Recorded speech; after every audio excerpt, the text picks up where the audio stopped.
ঠাকুর তার জীবন দর্শনের কথা ভক্ত ও শিষ্যদেরকে অতীব সুন্দর ও অর্থপূর্ণ করে বলতেন। ঈশ্বরের প্রতি প্রেম ও সঠিক পথকে, জীবনের জটিলতাগুলোকে সুন্দর করে, সরল করে বোঝাতেন। প্রত্যেক মানুষকে ঈশ্বরের প্রতি বিশ্বাস ও প্রেম জাগিয়ে তুলতেন। তিনি বলতেন, ঈশ্বরের প্রতি গভীর বিশ্বাস থাকলে তার আলাদা করে সাধনা করার প্রয়োজন হয় না।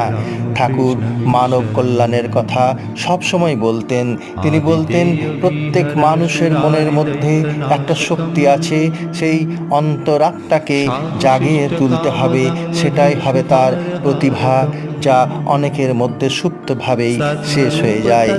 আর যার মধ্যে সেই অন্তরাত্মা অর্থাৎ মনের শক্তি জাগিয়ে তুলতে পারে, সেই হয় পরবর্তী জীবনের সাধক মানুষ। জয় ঠাকুর শ্রী শ্রী রামকৃষ্ণের জয়।